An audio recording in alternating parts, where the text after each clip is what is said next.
విలక్షణమైన నటనకి పరిపూర్ణమైనటువంటి రూపం కోటా శ్రీనివాసరావు గారు.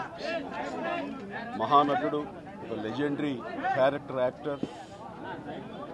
మా ఇద్దరి నట ప్రస్థానం కూడా ఒకే సినిమాతో ప్రారంభమైంది. అది ప్రాణం ఖరీదు. అఫ్కోర్స్ ఇక్కడే నారాయణమూర్తి ఉన్నాడు. నారాయణమూర్తి కూడా ఆ సినిమాతోనే ప్రారంభమైంది అనుకోవచ్చు.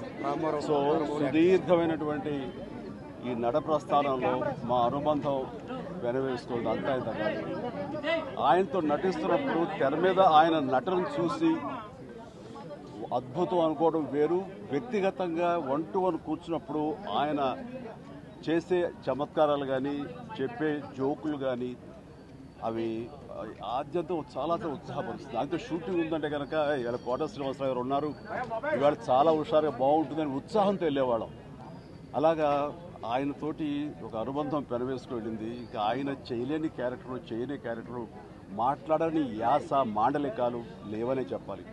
అంతగా పరిపూర్ణమైనటువంటి నటన.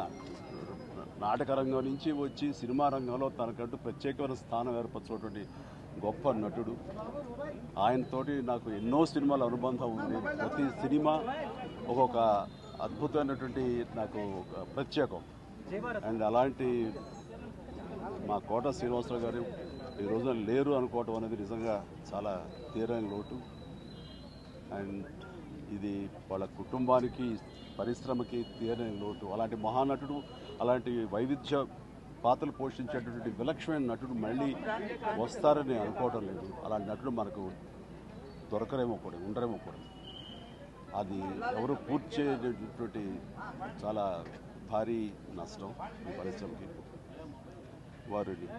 వారి ఆత్మనికి శాంతి చేకూరాలని ఆ భగవంతుని ప్రార్థిస్తూ వారి కుటుంబ సభ్యులకి ప్రతి ఒక్కరికి నా ప్రగాఢ సానుభూతిని తెలియజేస్తున్నాను.